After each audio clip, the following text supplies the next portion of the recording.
gràcies per la vostra assistència. Senyor Jordi Canal, senyor Xavier Pla, senyores i senyors, benvinguts a aquesta presentació de la revisió del llibre El pagès i el seu món. L'editorial La Butxaca del grup 62, a molt encert, va rescatar novament per tots nosaltres una edició avalada per la càtedra de Josep Pla, que n'ha fet la revisió del text i la seva contextualització històrica amb un magnífic pròleg de Jordi Canal. Diu Josep Pla en aquest llibre, quan un arriba a una determinada edat sense haver aconseguit tenir interessos directes a la comèdia humana, contribueix a fer il·lusió al pas de la vida, a dedicar-se a anar pel món a badar, encara que sigui badar per un racó de món, i a distreure's amb les coses més mínimes. La determinada edat era mig segle de vida llarg, l'any 1949, i clar que llavors ja comptava amb un bagatge immens de lectures i viatge. Llavors el seu mas es retroba amb el petit món rural de l'Empordà i a través de la passejada lenta i evoca tota la seva capacitat de descripció minuciosa. No hi busquem, però, en aquest, el pagès i el seu món, una mirada idealitzada cap als pobles i als habitants de la comarca, molt al contrari. Els petits pobles rurals pagesos, ens diu Pla, viuen en un estat d'abandó i d'incúria inenarrable, espantós i indescriptible. Sobre ells passen els anys, els decennis, els segles, els pobles resten incomunibles. En el llibre es barregen doncs l'atracció i la repulsió de les coses íntimes d'aquell país, d'aquell paisatge que ell havia conegut de petit i que se'ns mostra en aquest moment de postguerra amb una contradictòria complexitat, que sembla que es vagin intercanviant virtuts i defectes, defectes que es tornen virtuts i virtuts que es tornen defectes. Les seves burxades, però, no arriben a l'acarnissament perquè ningú dedica la seva vida a escriure de pobles com els que retrata, sinó al fons no sempre ells una veritable empatia. He nascut i des de fa anys hi passo la vida en una de les comarques més antigues, més anquilosades, més velles de la Catalunya vella. Tot en aquest país cau la pura bellesa i tot hi escorcat, arnat i consumit, assegura Pla. Però alhora admira les velles masies, els seus horts, les geometries dels camps, els colors dels conreus, el seu paisatge, en què la mà de l'home es barreja amb el de la natura. Una observació planiana del territori que li serveix també per recordar el paisatge humà i social del nostre país, els pagesos. I la seva mirada envers aquest tipus humà característic és, tal com veiem també amb els pobles, paradoxal com a mínim. D'una banda, el pagès, afirma Pla, és un obsés de riquesa, de seguretat, de terra, de possessió d'interessos. L'única cosa que emplena la seva personalitat, que els dona una sensació de grandesa, és com poden dir, davant no m'importa què, això és gran. O també quan diu que els pagesos són silenciosos, durs, impermeables, travessats, àtoms, dominats per l'obsessió de l'interès absorts en el monografisme de la professió individual, sense curiositat per res més, hermèticament tancats a tota incitació externa, dedicats al plaer de l'avarícia com a únic passatemps apreciat. De l'altra, però, explica que li agrada de veure els pagesos en el seu propi ambient, formen una classe antiga, immediable, estàtica, i els contraposa a l'obra contemporània, definit com un material humà estàndard. En el fons, Pla és plenament conscient que ell mateix té un aire profund de família pels pagesos, un aire que, malgrat totes les aparences, és real i positiu i constitueix la meva manera de ser, una personalitat, una manera de ser pròpia i diferenciada, un cert vernís que l'afecta i que, tal com expressa en el pròleg de la primera edició dels pagesos, el fan solidari amb el seu caràcter i maneres fins al punt de definir-se ell mateix com un pur i simple pagès, un rústic sofisticat per la cultura. Bé, no m'allargo més, deixem que totes aquestes idees tot just esbossades. Permeteu-me que us presenti breument els dos convidats que tenim avui per presentar-nos aquest llibre. El professor Xavier Pla, que m'ha dit que no el presenti massa, però em veig obligat, gran estudiós de l'obra planiana, professor de literatura catalana contemporània de teoria de la literatura de la Universitat de Girona, director de la càtedra de Josep Pla i patró de la nostra fundació. Professor Jordi Canal, historiador i professor titular de l'Escola dels Estudis en Ciències Socials de París, considerat un dels grans especialistes en història contemporània del nostre país. Els seus principals treballs s'han dirigit vers el coneixement del carlisme, el catalanisme, el republicanisme, la socialitat, l'exili, l'estilografia, la literatura i la violència política. És, com sabeu, el promulgador del llibre que avui presentem. En tot cas, si us sembla, sense més preàmbuls, la paraula de Xavier, com vulguis. Bé, moltes gràcies, Xavier, per la presentació tan treballada com sempre, i moltes gràcies a tots vosaltres per ser aquí, per compartir una breu estona de reflexió sobre la reedició del Pagès i el seu món de Josep Pla. Jo no parlaré tant del llibre, sinó que volia fer un parell de reflexions a l'entorn de la reedició i del pròleg. Potser algú de vosaltres va assistir fa uns mesos aquí mateix a la presentació del Viaje a pie de Josep Pla,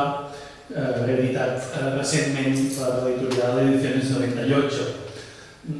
Ja en aquella ocasió vam estar comentant les vicissituds de les edicions i reedicions d'aquest llibre. Recordeu que el Viaje a pie, que és un llibre que es publica per primera vegada, tal com indica el seu pròleg en castellà, a partir d'una sèrie d'articles publicats a la revista Destino, el 1948. 3 anys després es va reeditar en català, traduït al català, a l'editorial Selecta amb el títol Els pagesos. I de fet és a partir d'aquest concepte dels pagesos que el llibre s'ha anat reeditant en català. I per tant, tot i que són 2 llibres substancialment iguals, en castellà ha conservat el concepte de viatge a peu, i en canvi en el títol català la paraula pagès, els pagesos, el pagès i el seu món, és el concepte que ha anat repetint-se i és el concepte que potser ha fet més fortuna entre molts dels llibres de Josep Pla. Es tracta de fet del mateix llibre però amb algunes diferències i si ara tinguéssim aquí alguns estudiants d'universitat els animaria a fer un treball comparatiu sobre el perquè del títol i dels continguts en castellà i el perquè del títol i dels continguts en català. Jo mateix no ho sé, per tant ho animaria perquè crec que les reflexions o les conclusions a les quals podríem arribar podrien ser interessants. Però a mi em sembla que és un dels grans enigmes de la personalitat de Josep Pla és precisament la seva vinculació amb la pagesia i amb el món dels pagesos i amb el món més estrictament del camp o de la ruralia. Ara mateix en Xavier Roques ha seleccionat algunes de les frases, algunes de les reflexions que Pla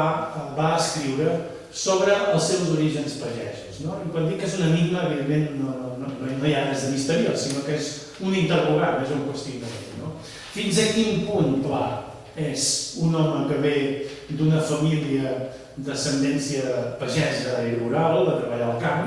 i fins a quin punt ell és només un pagès sofisticat per la cultura, com una frase que després es va fer molt famosa. Probablement no hi ha una resposta, però el que sí que crec que és interessant és que Pla té un peu a dins i un peu a fora en el món de la pagesia. I potser aquesta posició d'observador una mica distanciat del món dels pagesos li permet aquesta lucidesa i aquest esperit crític que molt sovint manifesta. És evident que ell coneix el món de la pagesia més que un escriptor barceloní o més que un escriptor urbà,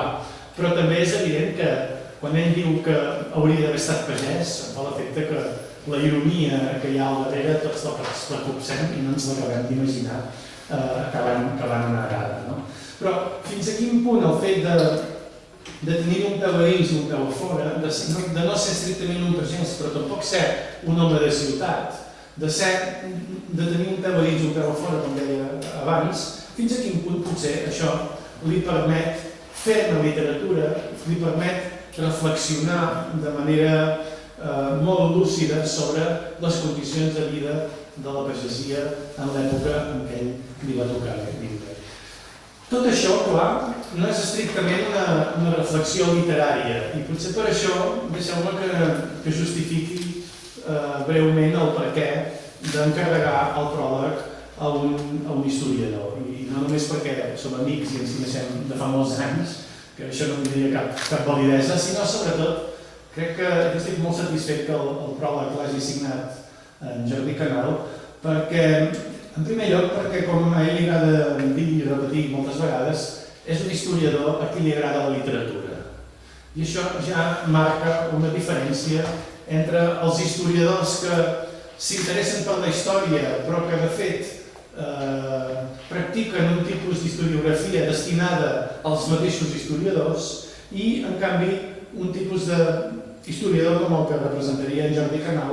una persona per a qui la lectura de novel·les o la lectura de literatura li permet també pensar de manera diferent la seva pròpia reflexió històrica. A la base d'aquesta reedició, de fet, hi ha una proposta que ve del mateix Jordi Canal i, per tant, crec que hi havia unes ganes d'escriure aquest pròleg, i això em sembla que també es nota. Però deixeu-me recordar, encara que ja hagi passat molts anys, que el 1997, quan es va celebrar el centenari del naixement de Josep Pla, vam organitzar a la Fundació Pla i la Universitat de Girona un congrés, un dels primers que es va organitzar en aquella època, que es titulava Josep Pla, Memòria i Escriptura, i allà ja hi ha, en les actes, en el llibre d'aquell congrés, ja hi ha un article del professor Jordi Canal on explica amb una precisió que després, malauradament, no havia pogut desenvolupar, potser fins avui mateix en aquest pròleg, les relacions entre la història i la literatura, entre la literatura i la història, i més en concret un autor com és Josep Pla, que té tantes capes en la seva escriptura que concerneixen no només a la historiografia, sinó també potser podríem dir a l'antropologia, jo no sé com es llegirà aquest llibre en el futur, en les qüestions més relacionades amb la vida quotidiana de les persones, amb tot allò que efectivament acabarà sent oblidat un cop tots els testimonis d'aquella època hagin mort i ja només comptem amb alguna mena de suport, com per exemple el de la literatura de Josep Pla. En allà ja es parlava de la literatura com el pare pessic de la història i jo estic molt satisfet perquè en el pròleg de Jordi Canal en aquesta reedició no només reflexiona sobre quines són les relacions entre Pla i la pagesia i intenta contextualitzar la seva època, sinó que de fet ens dona algunes claus per començar a desvelar aquest petit enigma o aquest petit misteri del qual parlava jo abans sobre el fet de si Pla realment és un home que està traicionant tota una tradició pagesa o si en realitat no és més que un intel·lectual que fa servir aquesta petita disfressa per poder atraure molt més l'atenció dels seus lectors i fer passar el seu propi discurs. Gràcies.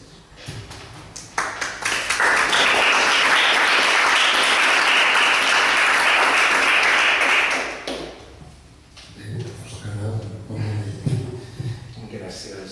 Xavier, i gràcies a tots per ser avui aquí. Bé, algunes de les coses que volia dir, de fet, les acaba explicant Xavier, per tant, reprendré sobretot una mica la justificació de per què un historiador s'interessa d'alguna manera per Josep Pla, cosa que no és massa habitual entre els historiadors. Primer, perquè no és el tipus de literatura fàcil per treure unes dades, sobretot amb tota aquesta qüestió de l'escriptura, la reescriptura, la barreja de moments. Això la fa complicada per una utilització senzilla, que és la que els historiadors han fet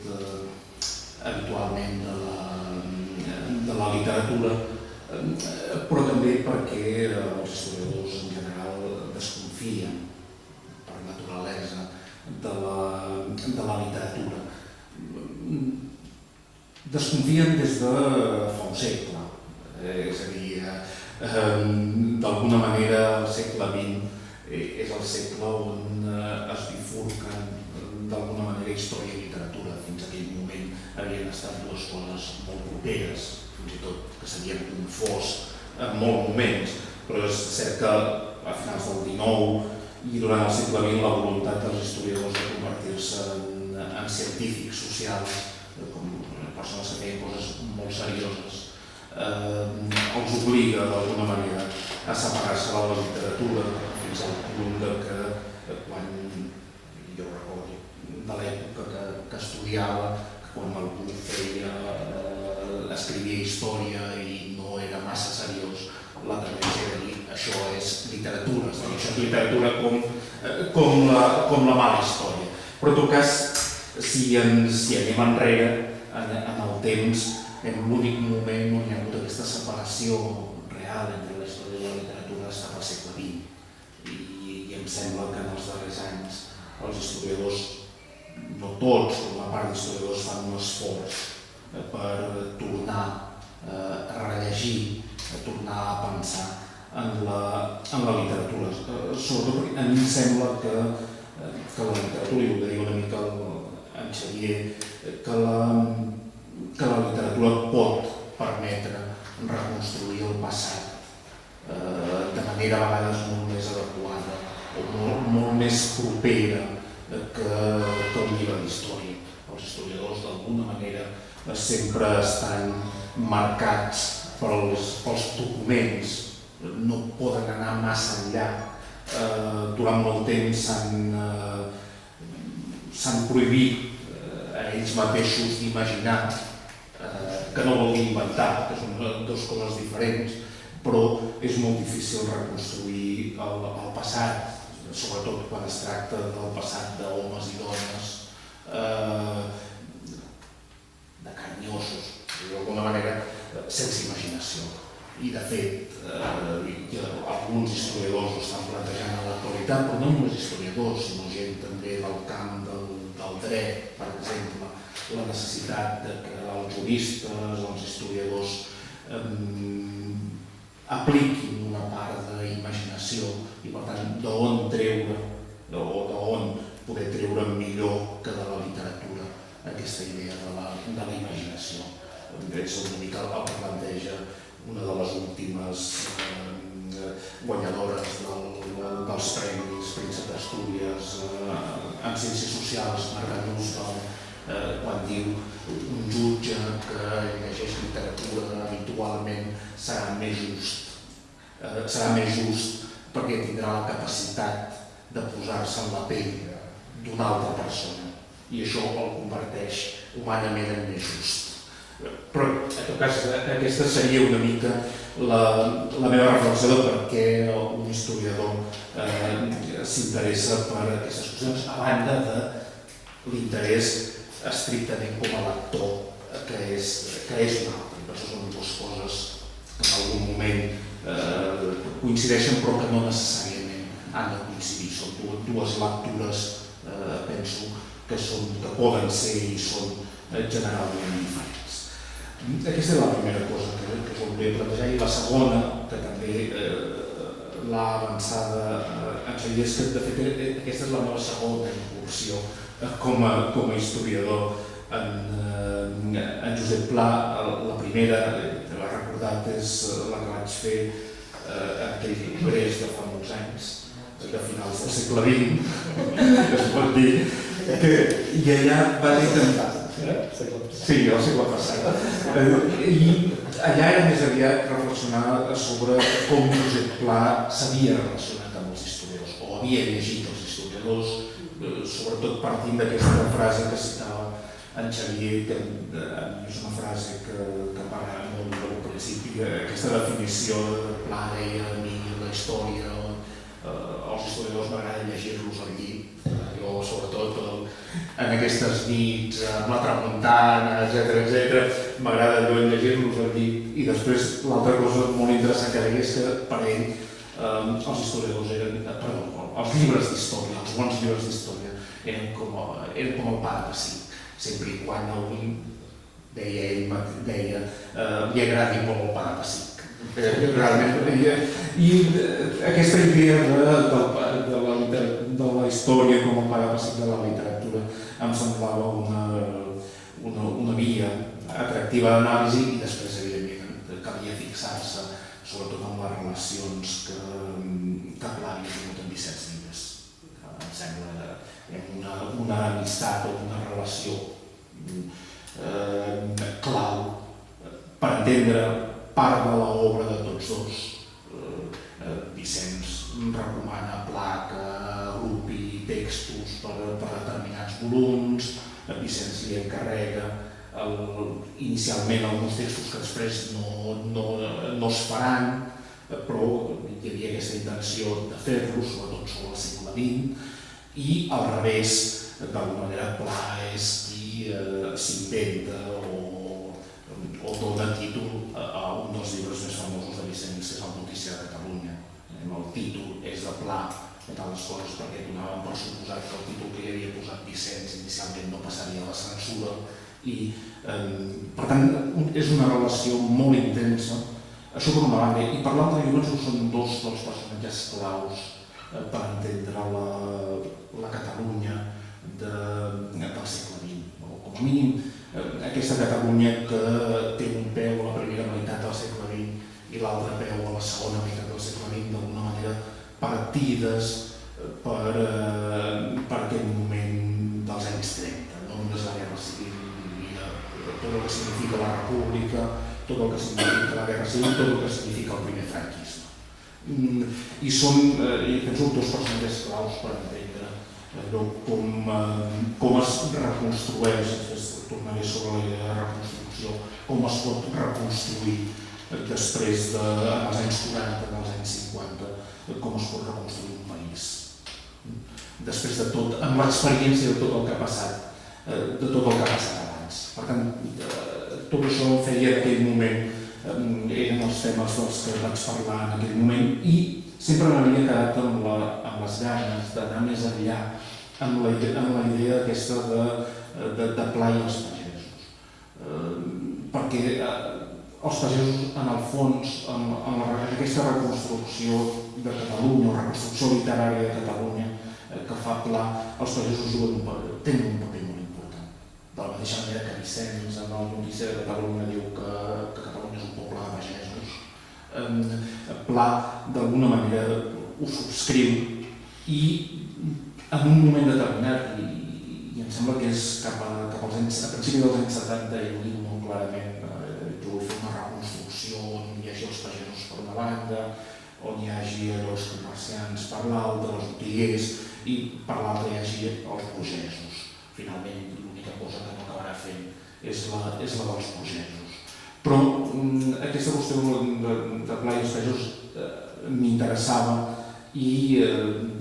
parlant amb en Xavier al final vaig decidir-me a prologar el pagès i el seu món. Una mica amb aquesta mateixa idea de reflexionar des de la història, però no només des de la història. Jo penso que una mirada estrictament d'historiador no ens portaria massa enlloc i no seria capaç de descriure la visió complexa de Pla.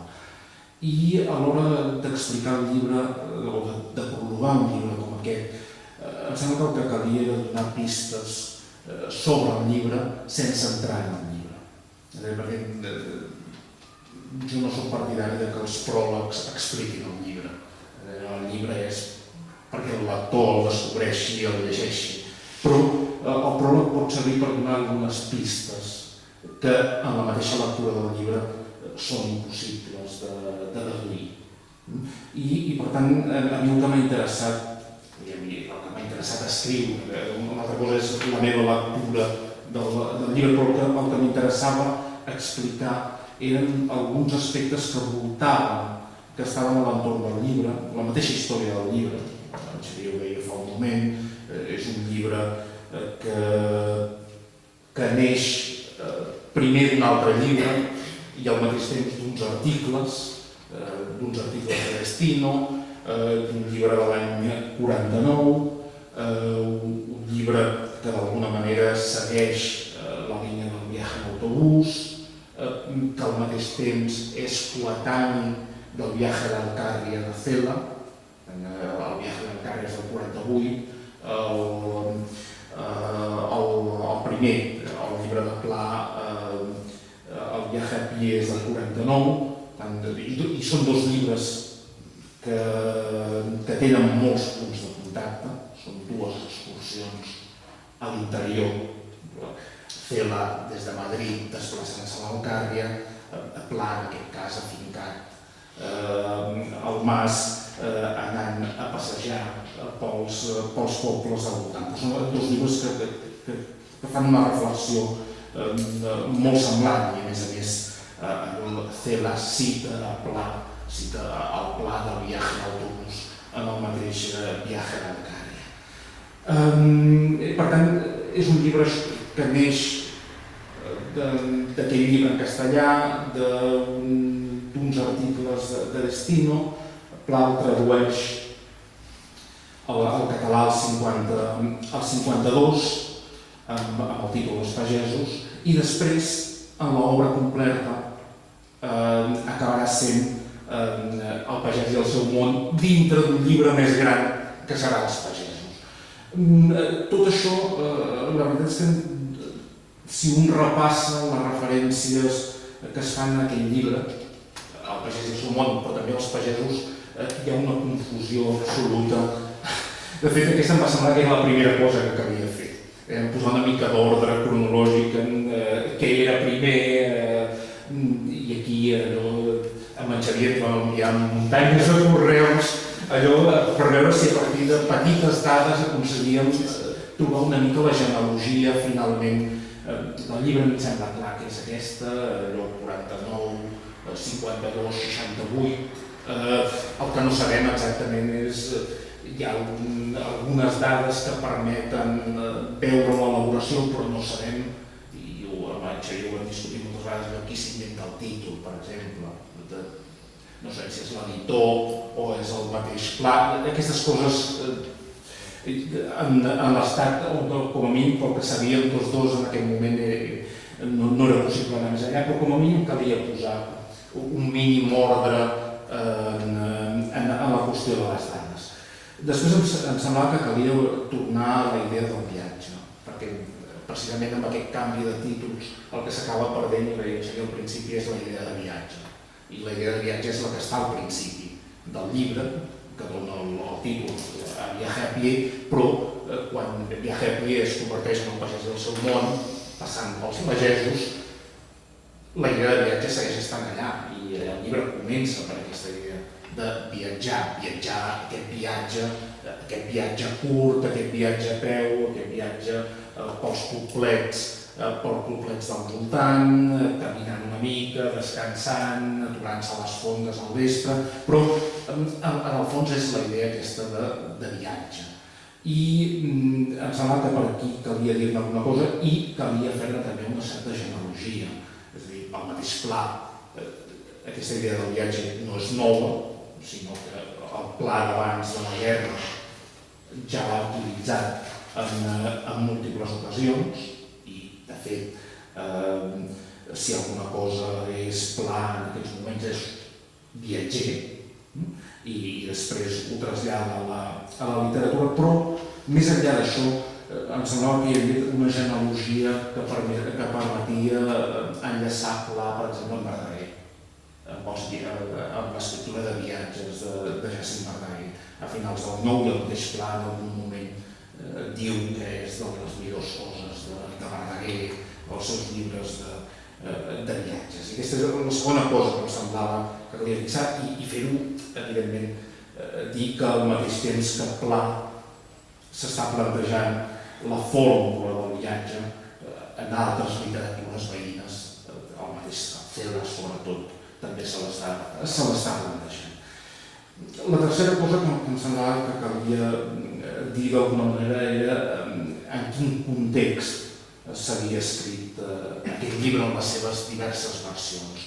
I el context és el de postguerra,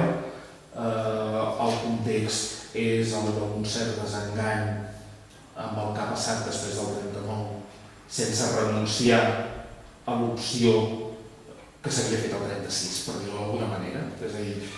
la decepció del 39 no invalida les posicions preses al 36 o al 31 o durant els anys 30. Pla no és l'únic cas, n'hi ha molts altres en aquest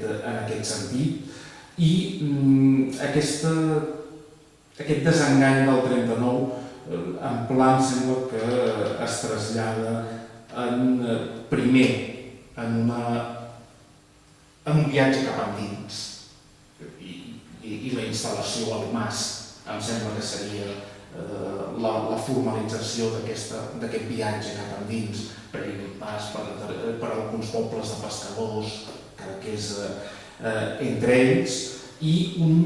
quedar-se quiet, per dir-ho d'alguna manera, el que ell en dirà una mena de localisme que no està del tot renyit amb el cosmopolitisme, el quedar-se quiet un temps fins que en els anys 50 torni a viatjar abundantment. Instal·lar-se aquí, i això té a veure també amb el que comentava en Xavier, i després hi tornaré a insistir, amb aquesta idea de definir-se com a pagès. És a dir, és un viatge cap endins, però és a més posar-se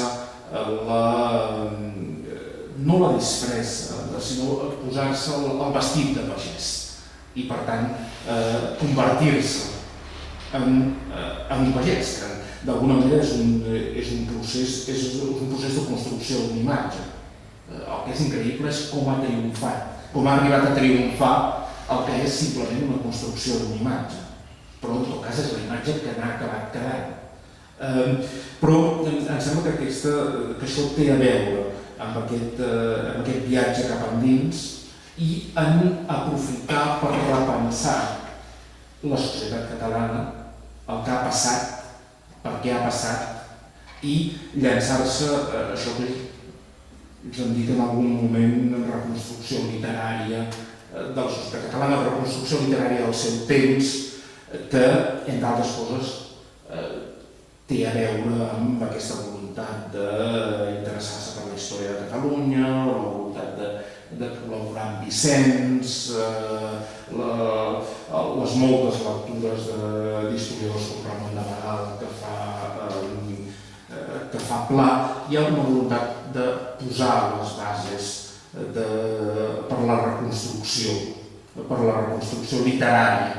a partir de la paraula d'un país. Vinculat amb això, era la quarta cosa, i ho he comentat ja, era per què interessar-se en els pagesos, evidentment perquè formen part d'aquesta nova geografia propera de Pla quan s'instal·la al Mas, perquè és cert que hi pot haver una certa ascendència pagesa, però sobretot perquè em sembla que l'interès de Pla d'alguna manera és entendre els pagesos, i de fet ell ho planteja en un moment que això és com un tractat per analitzar els pagesos, entendre els pagesos per entendre una de les potes fonamentals o un dels pilars fonamentals del que és la societat catalana. I em sembla que aquí hi ha aquest interès de Pla pels pagesos, que el té també per molts altres sectors. L'únic que quedarà d'alguna manera despenjat és el dels burgesos, tot i que escriu moltíssim sobre la burgesia, però no acaba fent el llibre sobre la burgesia que ell en un moment determinat, em sembla que és l'àlbum de Fontclara, promet o diu que si té temps o que no sap si el podrà fer mai, però que li agradaria acabar de fer aquell llibre. D'alguna manera a mi em sembla que ell no queda del tot convençut o del tot satisfet amb el llibre que Vicenç fa dels burgesos del XIX, industrials i polítics. De fet, en algun moment ell comenta que no és el millor llibre de Vicenç, però d'alguna manera aquest és el llibre que en part ell tenia, el cap l'hauria fet evidentment d'una manera molt diferent, però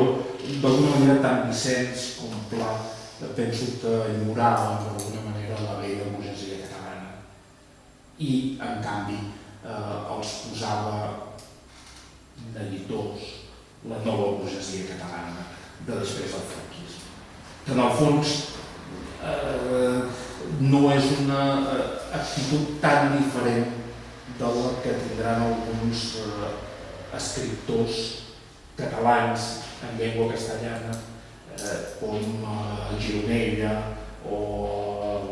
Salisachs o Agustí, fins i tot. És una certa decepció amb aquesta nova burgesia que ha deixat de ser el tipus de burgesia que necessitava un país com Catalunya, que era més enllà del XIX. I finalment l'última cosa que jo volia intentar explicar era aquesta qüestió de si Pla, fins a quin punt Pla és un pagès o no ho és. I jo penso que aquí cal distingir molt clarament el que és la construcció de la imatge de la realitat. I de fet el mateix Pla en dona les pistes. Ell escriu, després d'haver-se declarat pagès, descendència pagesa, tot el que diu en aquest llibre, si un agafa altres llibres de Pla, diu exactament el mateix de la burgesia. Jo soc un burgès i ningú, cap dels meus amics podria d'alguna manera posar en dubte que jo soc un burgès amb una certa ascendència pagesa, però en aquest sentit bona part de la burgesia catalana és d'ascendència pagesa, per tant tampoc no seria cap novetat. Per tant, jo penso que és una persona que té un peu a dins i un peu a fora, seguint aquesta idea que en Xavier també citava. El que a mi em sembla més interessant i realment el més rellevant és que hagi estat capaç de convèncer la gent que els tenia tots dos a dins. És a dir, haver aconseguit convèncer la gent que tenint una dins i una fora que els tenia tots dos a dins. I em sembla que això, des d'un punt de vista literari, és el més interessant. I per tant, si ho és més menys, les anècdotes múltiples que s'expliquen, tot això és molt més interessant i divertit, però em sembla que la gran creació aquí és haver-se creat o autocreat aquest personatge en el que a mi em sembla que al cap d'un temps es sent molt còmode i per tant no té cap necessitat de deixar, no sé si és Martinell qui ho diu en un moment determinat, que arriba un moment en què Pla ja no ha de fer de pagès, sinó que ja pot fer de Pla tranquil·lament. La cosa ja s'ha consolidat suficientment. I penso que aquí s'hi troba molt còmode. Jo penso que aquí segurament Fuster amb el pròleg, Joan Fuster amb el pròleg que fa el primer volum de les obres completes és bastant responsable de que aquesta imatge, ella parla del col·loc, que hagi triomfat, però no només això. Jo penso que aquesta idea acaba funcionant, és també, penso, una certa protecció o autoprotecció respecte a una societat que a partir dels 50, dels 60 sobretot, és una societat que canvia moltíssim. La societat catalana i espanyola dels 60s, dels 70s, ja no és aquesta societat que Pla està reconstruint literàriament en els 40s i en els 50s. Per tant, d'alguna manera, aquesta disfressa o aquesta creació de personatge també li permet d'alguna manera evitar el xoc que es produeix no només en el seu cas, sinó en molts de la seva generació, amb els canvis que es produeixen als 60s. Bé, en tot cas, aquestes eren algunes de les coses que em semblava que potser era bo d'explicar abans de centrar-se o abans d'entrar a llegir el llibre. Evidentment el llibre és, com tots els llibres de Pla, ple d'informacions, ple d'anècdotes, aquesta capacitat de fer dels diàlegs o de tornar a utilitzar els diàlegs per fer-ho passar realment com alguna cosa que ha succeït realment, aquests artificis i aquestes coses. És un llibre que jo penso molt amè, que es llegeix molt bé. No sé, i amb en Xavier ho havíem comentat en algun moment, no sé com un llibre com aquest, com el poden llegir les noves generacions. És a dir, com els joves d'ara, que pràcticament no han conegut res del que aquí la meva generació, jo encara algunes coses les recordo. Recordo el meu avi amb un carro, etc. Aquestes coses encara les recordo, però no, jo penso que les generacions molt més joves ja els queda relativament. No sé quina lectura en poden fer, però en tot cas a mi em sembla que és un llibre que explica meravellosament una època i un ambient i un país. Per tant, això és, insisteixo, una mica el que jo volia fer, de donar aquestes pistes i evidentment agraeixo moltíssim a en Xavier Pla d'haver confiat en mi per fer aquest pròleg. Jo m'ho he passat molt bé, la veritat, i l'única cosa, allò que un pot esperar després d'haver-s'ho passat molt bé és que algú llegeixi i s'ho passi, que llegeixi el llibre i s'ho passi tan bé com jo m'ho he passat aquests mesos que m'he dedicat a escriure el pròleg. Gràcies.